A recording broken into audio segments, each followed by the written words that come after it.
सम्माहुयान् समादितं पत्रयावा भूमि जनयन देव नानाश्वगन्धपुष्पान् त्रिप्राणसुषमाय नमः श्रीजगन्मताय सागरमन्त्रपुष्पाञ्जलिं समर्पयामि। ओम वृंदावन बिहारी लाल की जय, राधा रानी की जय, शंकर भगवान की जय, हनुमान महाराज की जय, गुरुदेव भगवान की जय, भागवत महाराज की जय, गुरुदेव जी महाराज की जय, श्री जी महाराज की जय, जगत जननी दुर्गा मैया की जय, आरती आनंद की जय, जय जय श्री राधे।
रामचंद्र की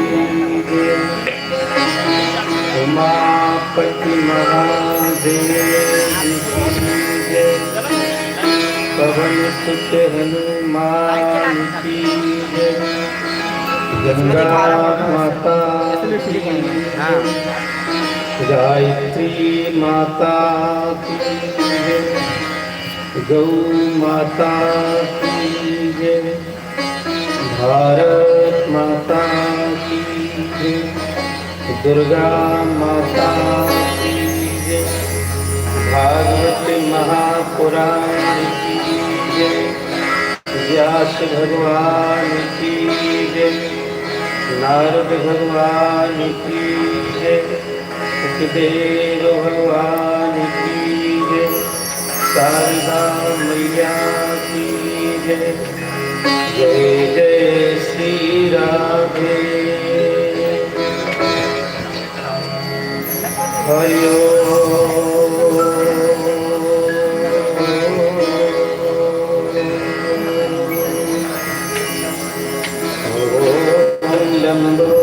लंबोदरं परम सुंदर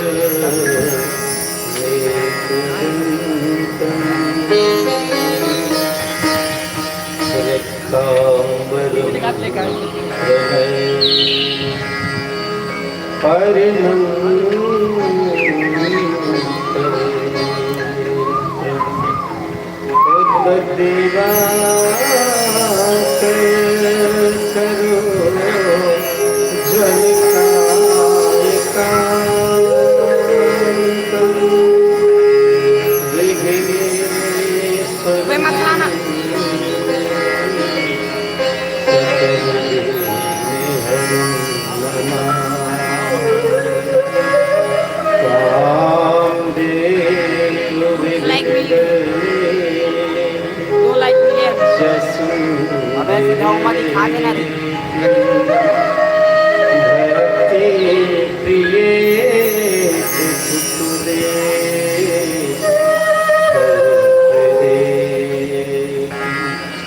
विद्या प्रदेश गए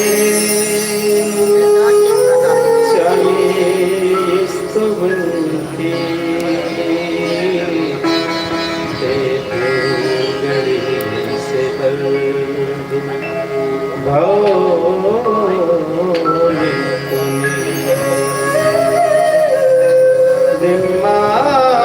मुरारी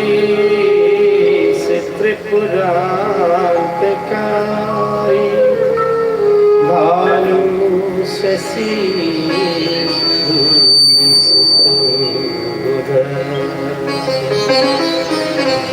शुक्रा शनि राहु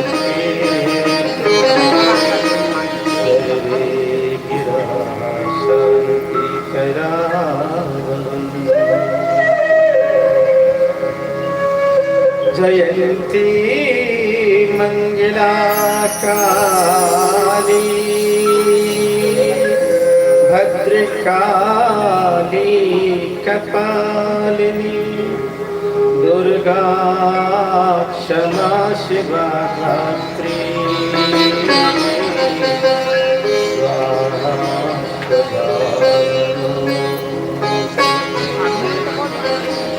या देवी सर्वभूते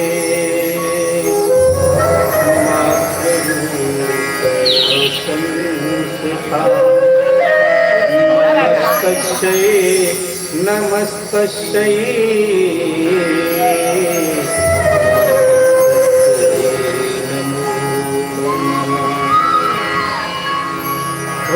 नारायणं नमस्कृतं नरं चैव नरोत्तमं देवीं सरस्वतीं व्यासं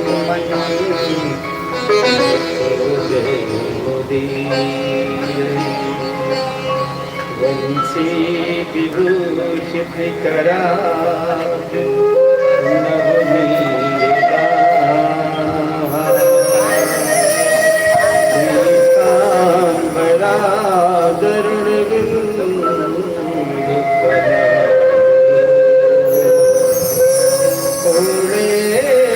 सुंदर मुखा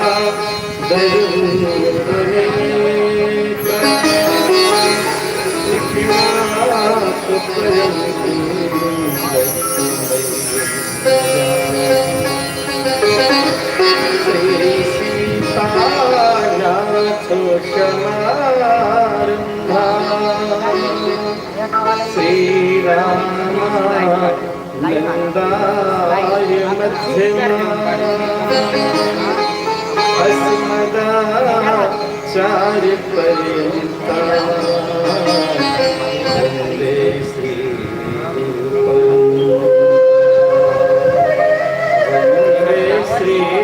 गुरुपरं गौरांगमयं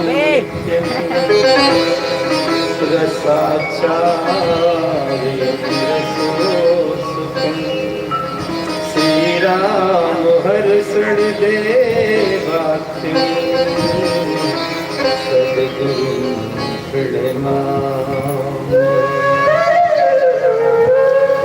जय जय श्री राधा रमण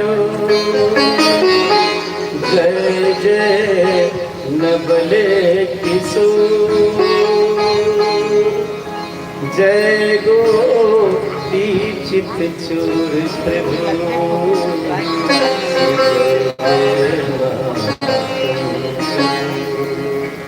जय जय मातंग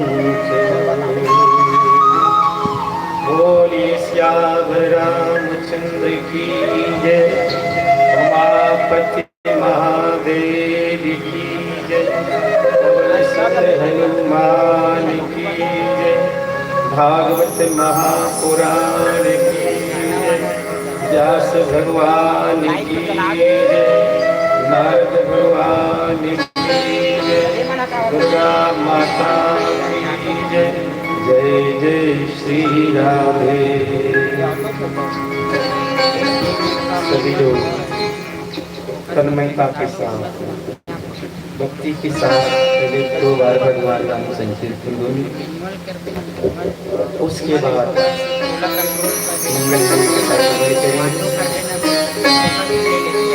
सभी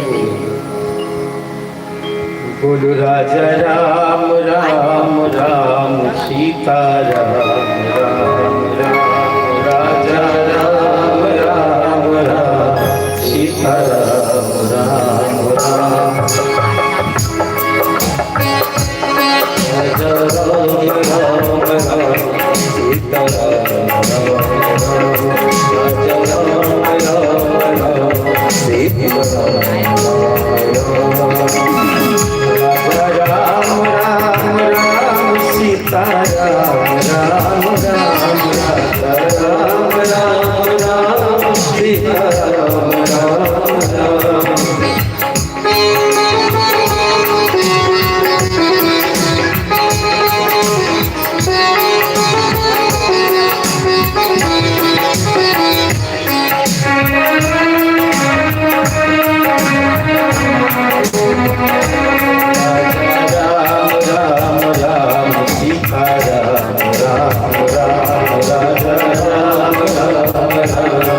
कल के सत्र में आपने वशिष्ठ और विश्वामित्र की कलह का वर्णन सुना।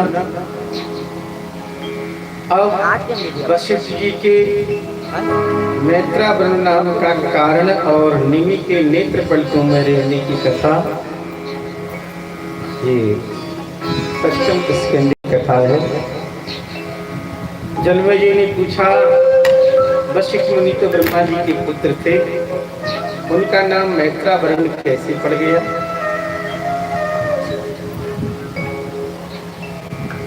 तो व्यास जी ने कहा, हे राजन, वशिष्ठ जी ब्रह्मा के पुत्र होते हुए भी निमि राजा के साथ के कारण मित्रावरण और वरुण ये ऋषि के अंश से उत्पन्न हुए, अतः इनका नाम मैत्रावरुण पड़ा। अब निमि का जन्म इक्ष्वाकु कुल में 12वें संतान के रूप में हुआ था। निमि राजा के साथ के कारण मित्रावरुण और वरुण ये ऋषि के अंश से उत्पन्न हुए।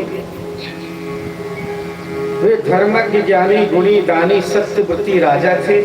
गौतम ऋषि के आश्रम के पास जयंतपुर नामक नगर बसाकर राज करते थे। एक बार निमि को राजसी यज्ञ करने की इच्छा हुई। पिताजी इक्ष्वाकु से आज्ञा ली। भृगु, अंगरा, वामदेव, गौतम और वशिष्ठ, पुलस्त, ऋचि, पुलह, कृतु आदि ऋषियों को निमि ने निमंत्रण दिया। यज्ञ की सारी सामग्री जुटाई। यह यज्ञ 5000 वर्ष पर्यंत चलने वाला यज्ञ था।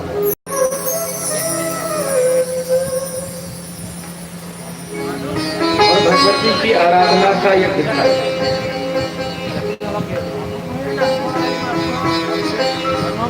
यस्मिन् यज्ञ समाराध्या देवी श्री जगदम्बिका। तदंतर अपने कुलगुरु वशिष्ठ जी को यज्ञाचार उन्होंने बनाने का अनुरोध किया।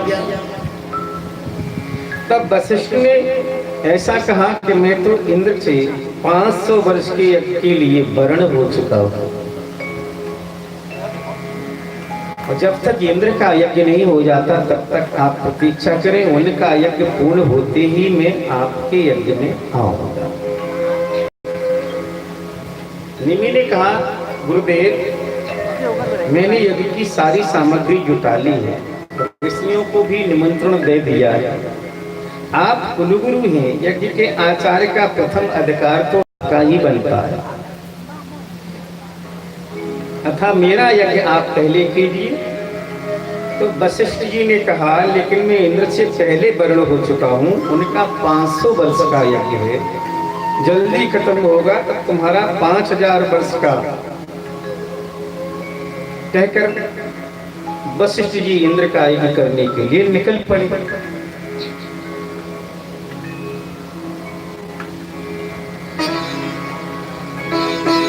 हमने सोचा वशिष्ठ जी धन के लोभ के कारण मेरे रोकने पर भी इंद्र का यज्ञ करने चले गए।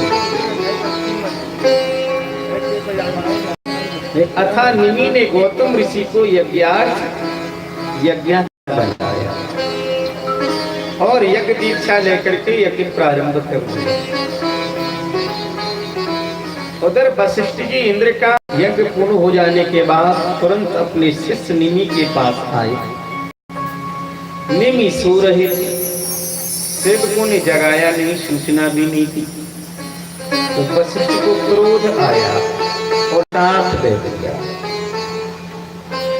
साप देकर वशिष्ठ तो निकल गए, लेकिन निमि के सेवकों ने जगा करके सारा वृत्तांत कहा। उन्हें भी क्रोध आया कि मेरे कुछ किए बिना, यानी निरपराध मुझे जिस प्रकार शाप दिया, मैं भी अपने तपोबल के आधार पर तो मैं शाप देता हूं। यानी माया से मोहित दोनों ने परस्पर शाप दे दिया। अब शापित वशिष्ठ तुरंत अपने पिता ब्रह्मा की शरण में गए और सारा वृत्तांत कह सुनाया कि मैं अब क्या करूं, पुनर्जन्म भी हो जाए परंतु मेरा ज्ञान इसी प्रकार सुरक्षित कैसे रहे। वशिष्ठ की खिन्नता एवं अवस्था को देखते हुए ब्रह्मा जी ने कहा, पुत्र डरो मत, तुम्हारा ज्ञान सुरक्षित होगा और मित्र वरुण के अंश में प्रविष्ट हो जाओ, समय आ जाने पर आयु में भी जन्म होगी। पिताजी की आज्ञा लेकर वशिष्ठ जी मित्र वरुण के आश्रम में गए और अपने सूक्ष्मांश रूप से उनके शरीर में प्रविष्ट हो गए और अपना शरीर त्याग दिया। एक दिन सखियों के साथ घूमती हुई उर्वशी इस आश्रम में पहुंची, जो इंद्र की अप्सरा है। महामाया से मोहित हो तपस्वी मित्र वरुण काम बाण से आवित हो गए। अंतोगत्वा एक कुंभ में उनका वीरपात हो गया। उस वीर से 2 बालक उत्पन्न हुए, एक वशिष्ठ और दूसरे अगस्त्य।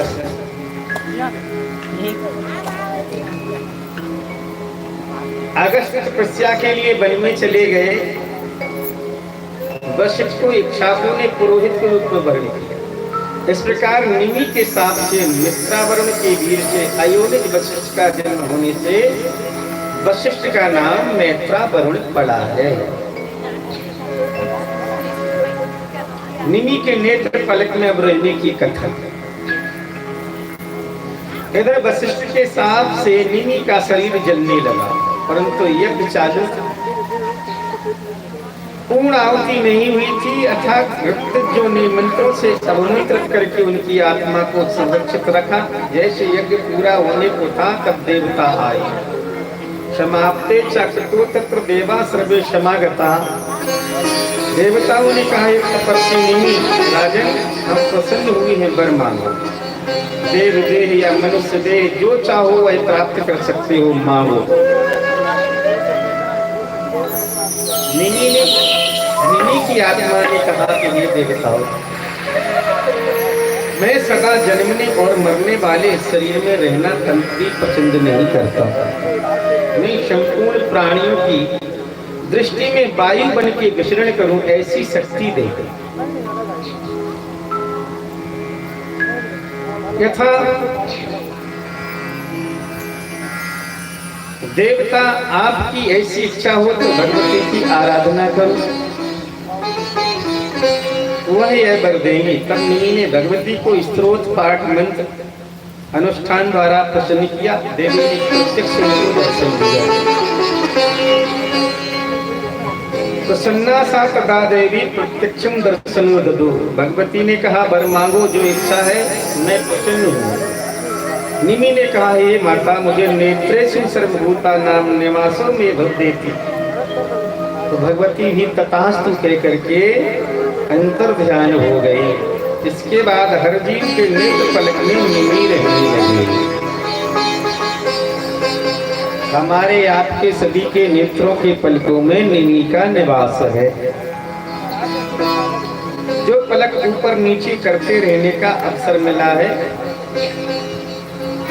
ये तभी से चला है।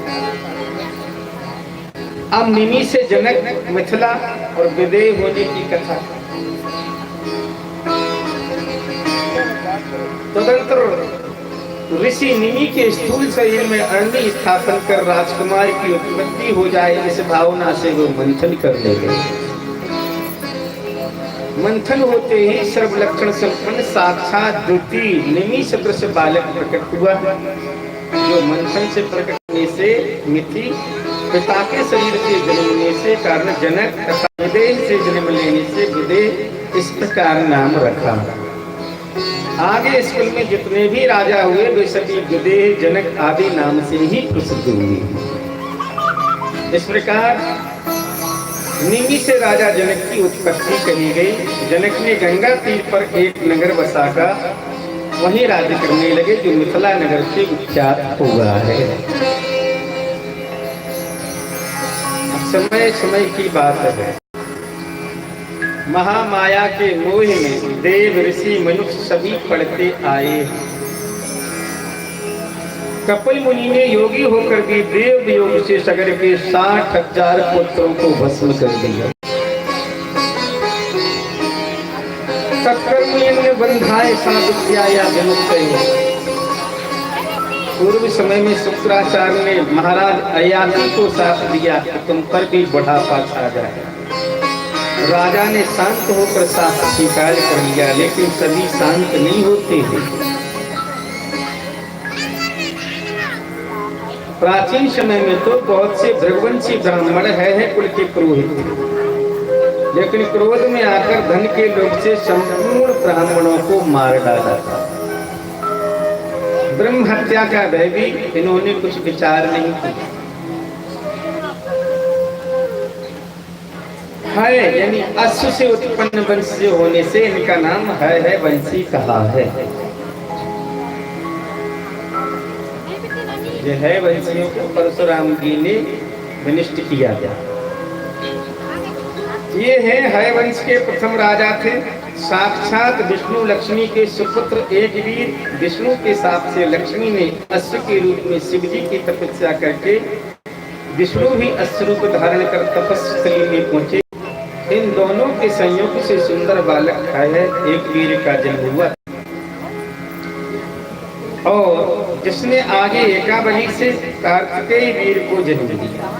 यही कुल है के नाम से प्रसिद्ध। और विष्णु लक्ष्मी ने ही अश्वनी यानी घोड़ा घोड़े बन के पुत्र उत्पन्न किया, जो है नाम से विख्यात हुआ। अब आगे इनका ही विस्तार से वर्णन होगा। जन्मेजय ने पूछा कि ब्राह्मणों का वध क्यों किया, क्षत्रिय होकर क्यों? भाई अपने पुरोहित को वंश को नष्ट किया। तो व्यास जी कहते हैं, राजन क्षत्रिय कुल का संरक्षण करने वाला यह अत्यंत रोचक प्रसंग में बताता हूँ। है वंश में एक कार्तिकीर नाम के प्रतापी दानी राजा हुए, जिनके 1000 भुजाएं थी। हजार हाथ होने से सहस्त्रबाहु भी उनका नाम है। इन्होंने दत्रा त्रय से दीक्षा ली थी। इनके जीवन काल में यज्ञ होते रहते थे। ब्राह्मणों को अत्याधिक धन दक्षिणा के रूप में बांटा गया, जिससे ब्राह्मण धनी और राजा गरीब हो गए।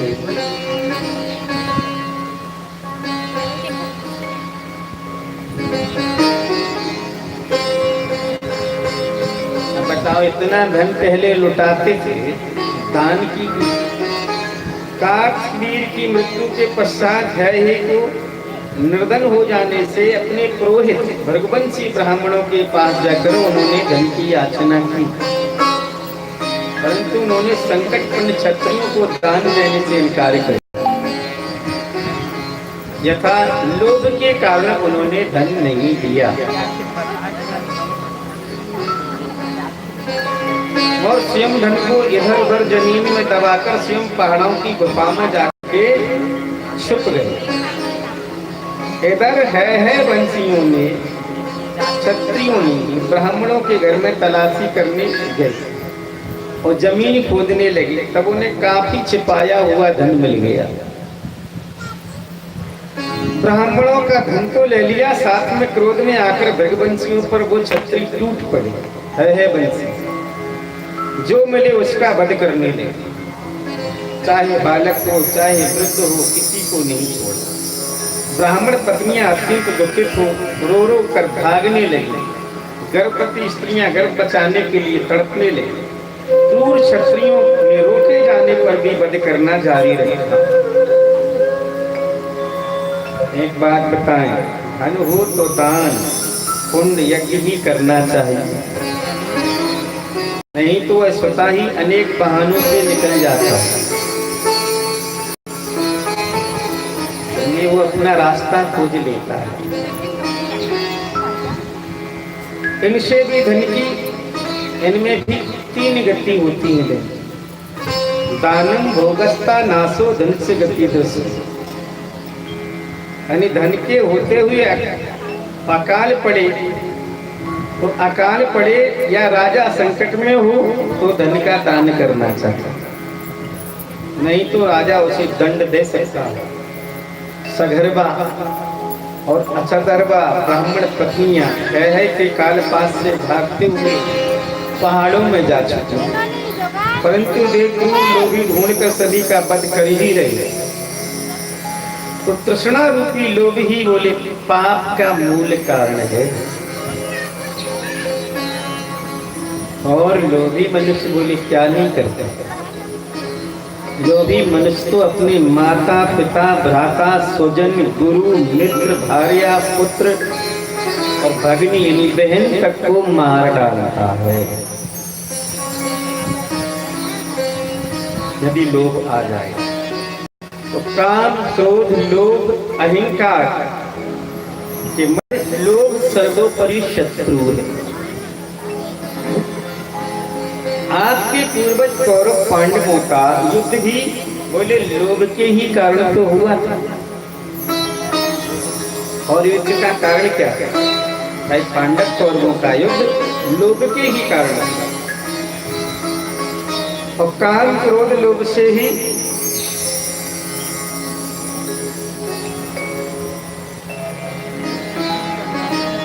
भय तथा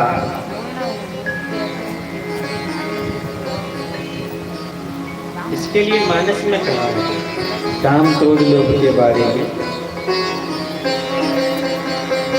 छोड़ता किसी को नहीं, यदि छोड़ दिया तो समझ लो कि भगवान की परम कृपा है उस पर, और वो भगवान के समान ही समझ लो। इस बात को सुग्रीव जी कह रहे भगवान से, क्या वो नारी नयन सर जाहे न लागा।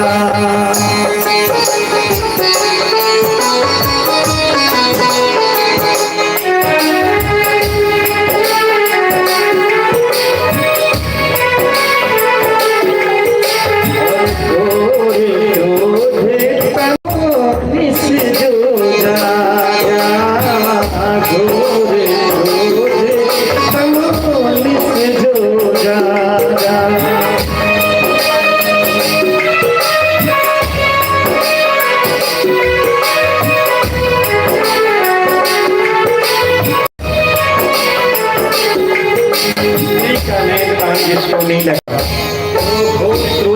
रात्रि में भी जाग गया हो, लोभ का फंदा, लोभ रूपी पास का फंदा जिसके गले में नहीं पड़ा, वो कैसा है?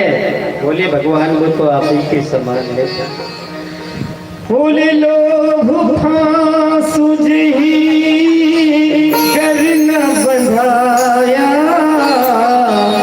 बोले सोनर तुम समान रघुराया, सोनर तुम समान रघुराया।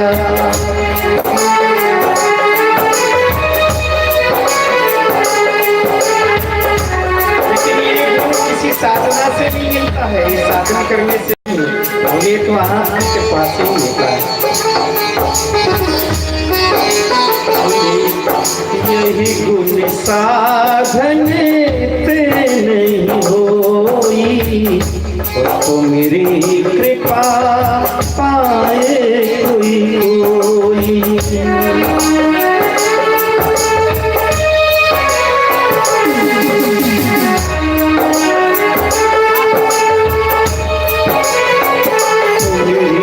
कृपा पाए कोई, तुम्हारी कृपा पाए कोई।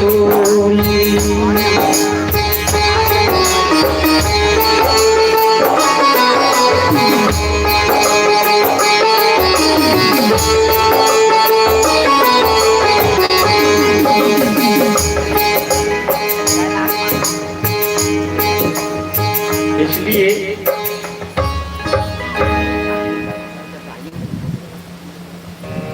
जन्मेजय ने पूछा कि वो ब्राह्मण पत्नी फिर दुख से मुक्त कैसे?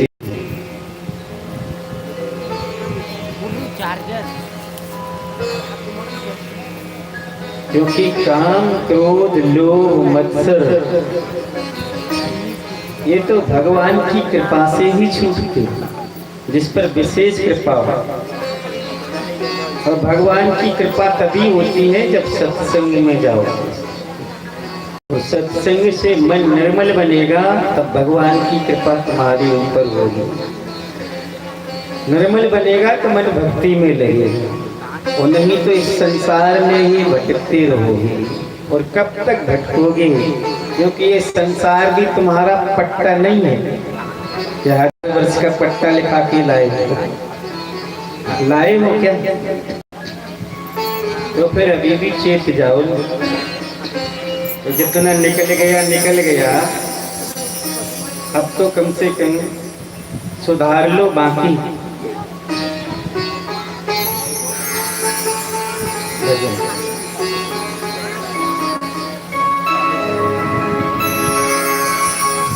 बोल रे मन मूर्ख कब तक जग में,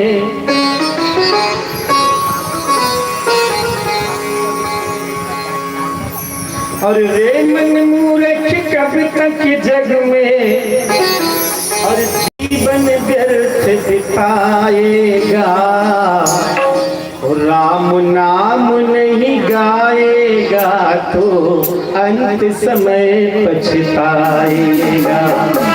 राम नाम नहीं गाएगा तो अंत समय पछताएगा।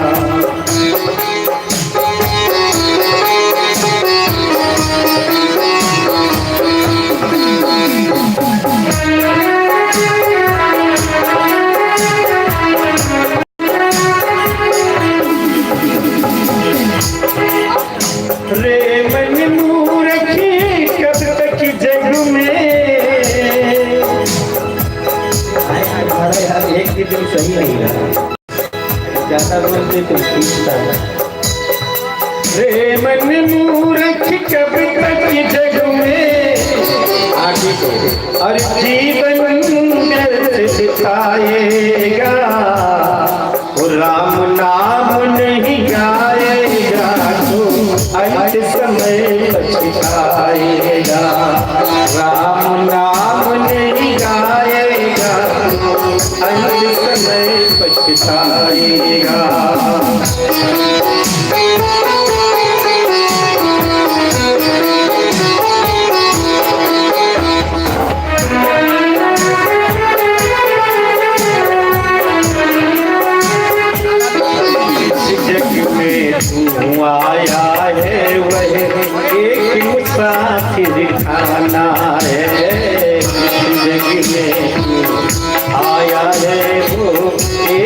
मुसाफिर खाना पूरा रुक कर इसमें सुबह सफर कर जाना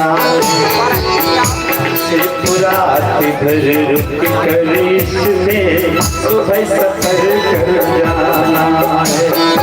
लेकिन यही भी याद रहे श्वासों का पास खजाना है। लेकिन यही भी याद रहे श्वासों का पास खजाना है। और जिसे लूटने को कामारी चोरों ने ठाना है। लूटने को कामारी चोरों ने ठाना है। माल लुटा बैठा तो घर, माल लुटा बैठा तो घर, जाकर क्या मुझे दिखलाएगा। राम नाम नहीं गाएगा अंत समय पछताएगा। राम नाम नहीं गाएगा अंत समय पछताएगा।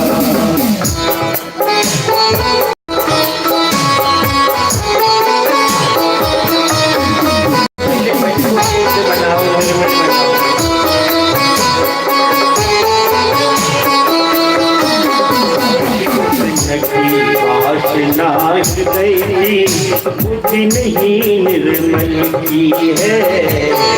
सुधनकी वासना हृदय की बुद्धि नहीं निर्मल की है। दुनियादारी से क्या आशा मोक्ष की बनती है। मोक्ष नहीं देते। अभी कर जो करना हो क्यों देर आज उर कर की है। अभी सुन जाओ तो करते हो अभी कर लो करना हो जो क्यों देर आज उर कर की है। क्योंकि मुझको क्या है खबर जिंदगी तेरी कितने पल की है। तुझको क्या है खबर जिंदगी तेरी कितने पल की है।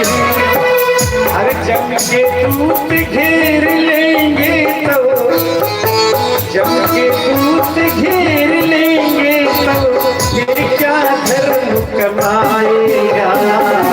राम नाम नहीं गाएगा अंत समय पछताएगा। राम नाम नहीं गाएगा अंत समय पछताएगा। इसलिए पहुँच गुरु के पास ज्ञान के दीपक का उजियाला कंठी पहन कंठ में जप की कर सुमरन की माला ले। खाने को दिलदार रूप का रसमय मधुर निवाला ले। और पीने को प्रीतम प्यारे के प्रेम तत्व का प्याला ले। और इतना भी नहीं किया तो खाना पड़ेगा, रोना पड़ेगा। बोले यही न किया तो आँखों से, यही न किया तो आँखों से आंसू के बूंद बहाएगा। राम नाम नहीं गाएगा समय पछताएगा। राम नाम नहीं गाएगा तो अंत समय पछताएगा। प्रेम ने कब तक जग में हर जीवन व्यर्थ बिताएगा। राम नाम नहीं गाएगा तो अंत समय पछताएगा।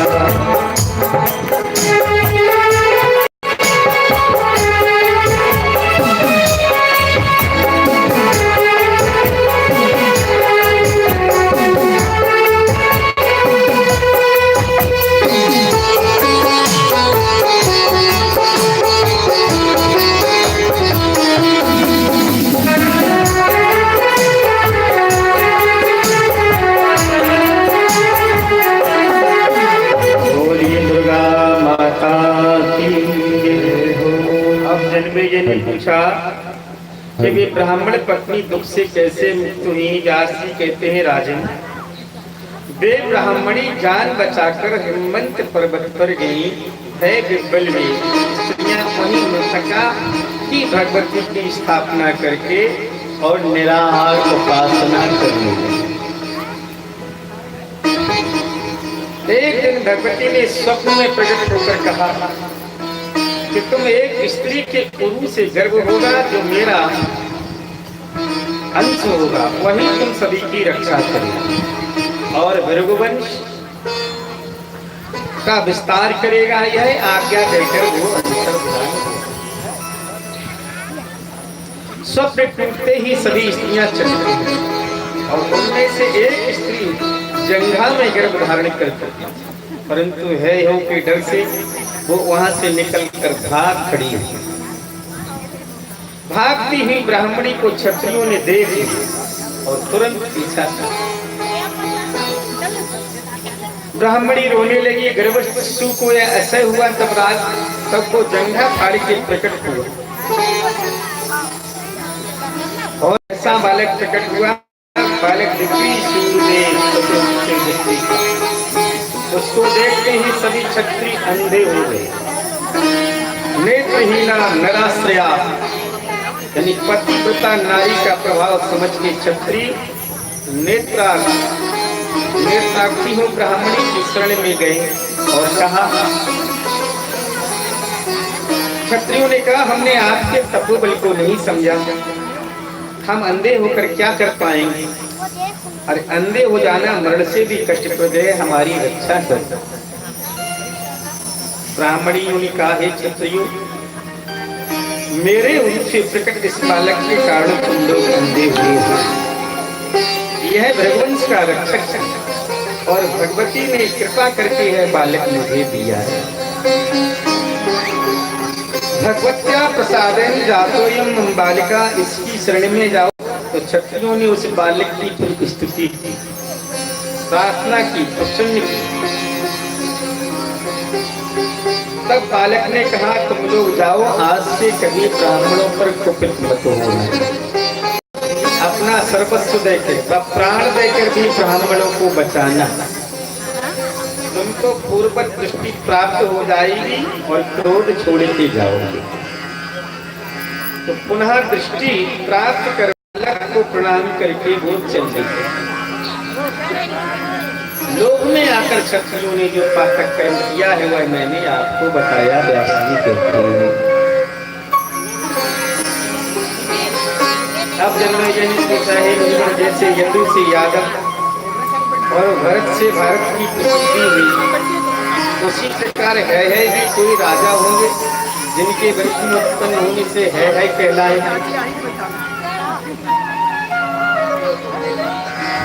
व्यास जी कहते हैं, राजन,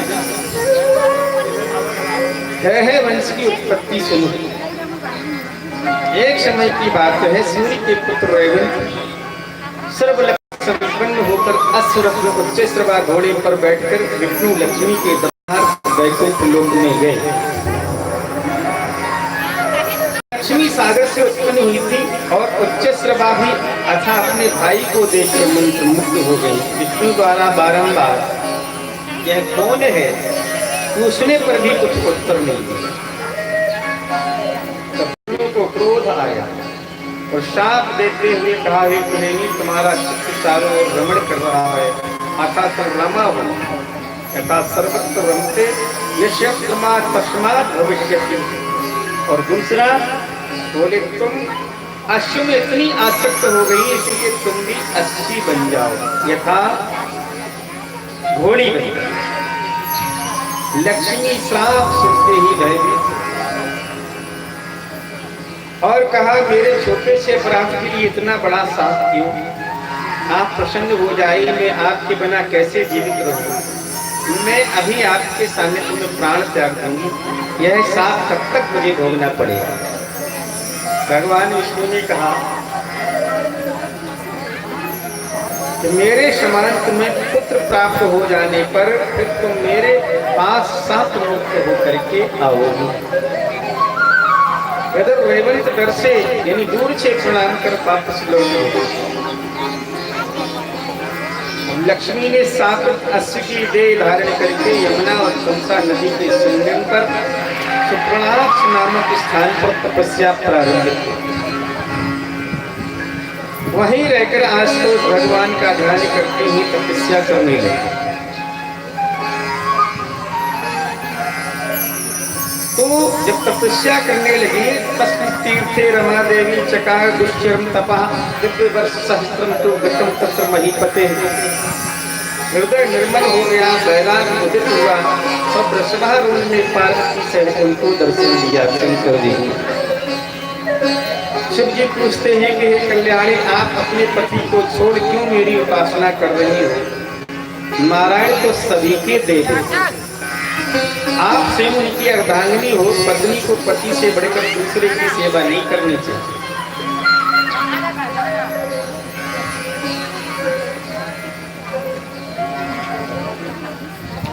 तो लक्ष्मी उत्तर देती है कि हे आशुतोष, मैं मेरे ही पति के साथ के कारण आपकी आराधना कर रही हूँ और फिर आप दोनों में कुछ भेद नहीं है। ऐसा खुद एक बार विष्णु ने स्वयं मुझसे कहा, क्योंकि शिवद्रोही ममुदास और ममद्रोही शिवदास और सोनर करहे कलप भर और नरक महुबास। ये भगवान कहते हैं, बोल शिवद्रोही मनु भगति कहावा, सपने मोहे न पावा।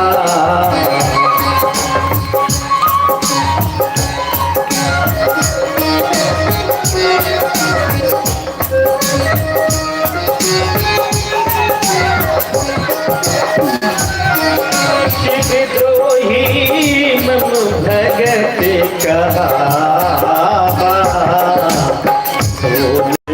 सपने मोहे न पावा।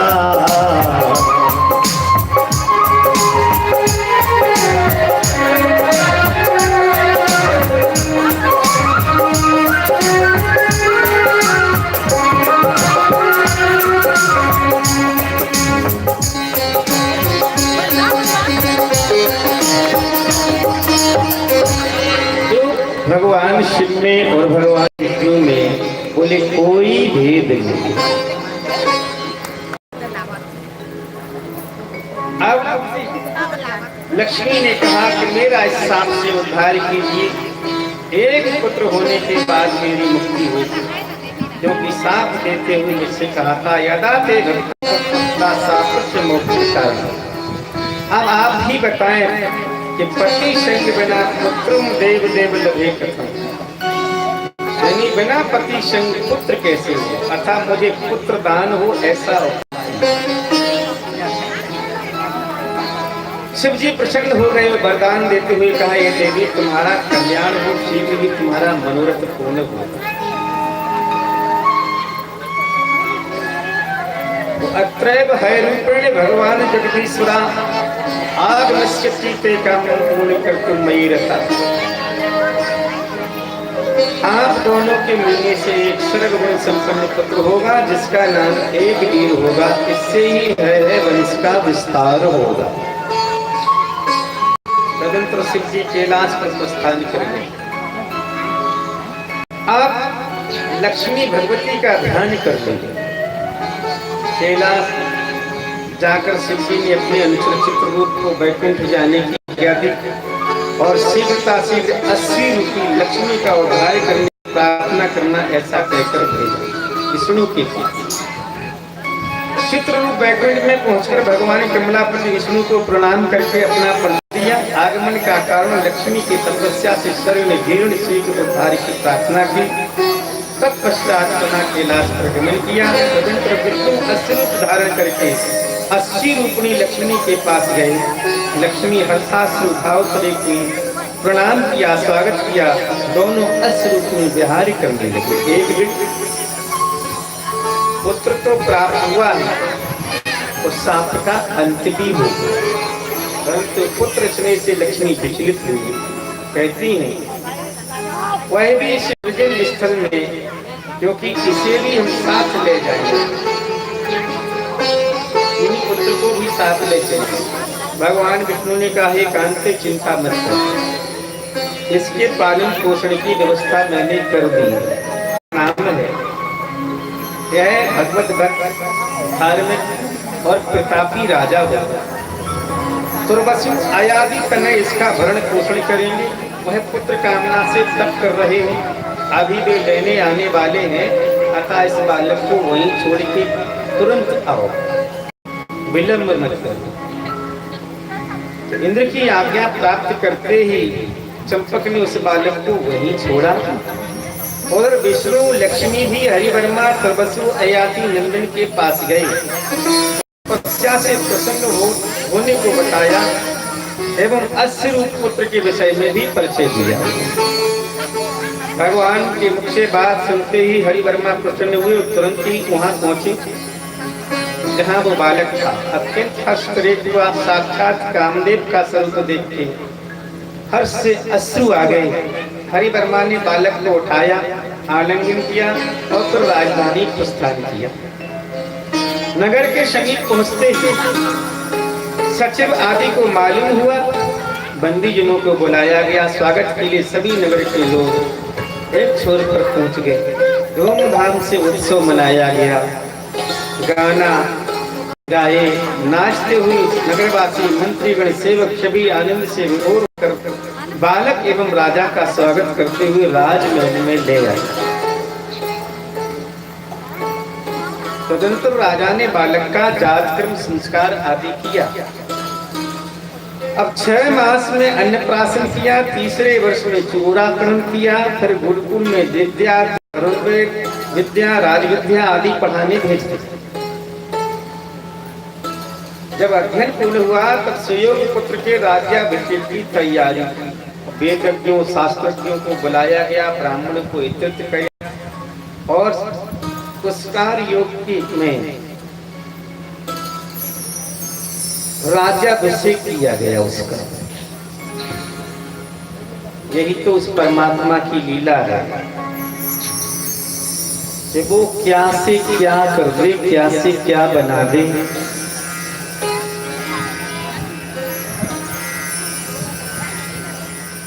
और किसे इस संसार में महान बना दे, किसको नीचे गिरा दे, ये सब उस सृष्टि रचैया की माया है, क्योंकि वो सबसे महान है, उसके जैसा महान कोई नहीं।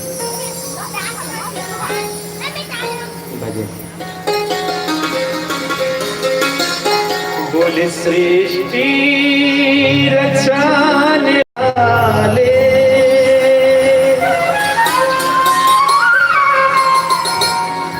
और कितना महान है तू, दाता दया का सागर, दाता दया का सागर, प्राणों का प्राण है तू, सृष्टि रचाने वाले।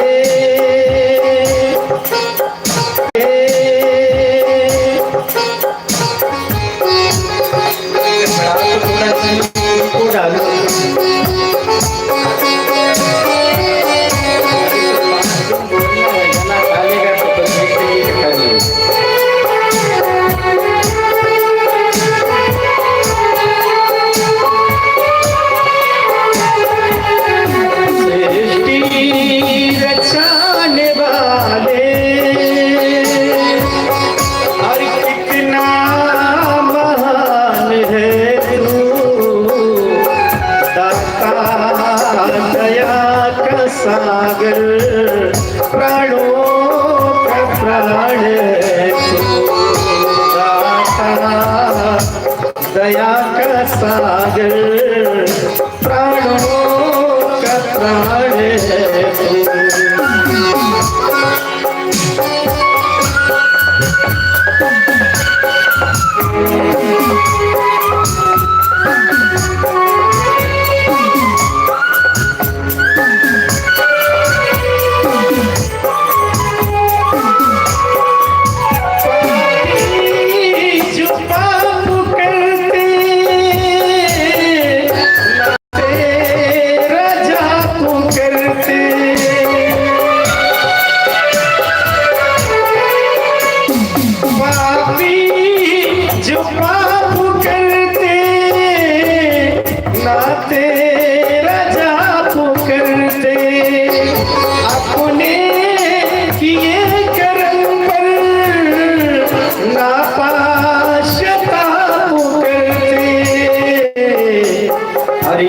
पर भी महिर तेरी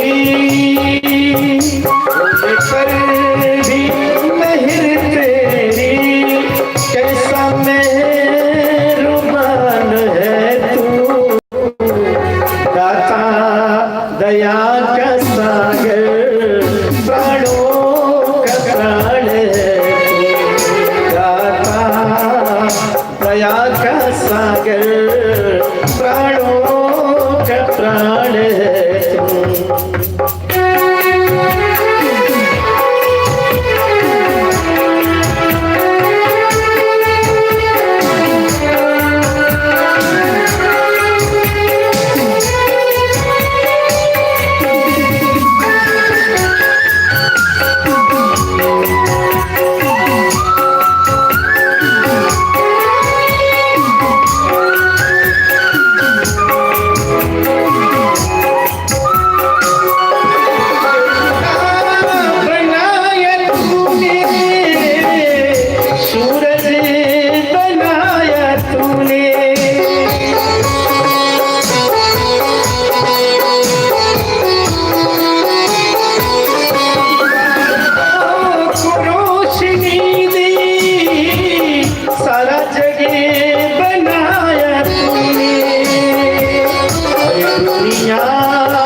दाता दया का सागर प्राणों का प्राण है तू दाता दया का सागर प्राणों का प्राण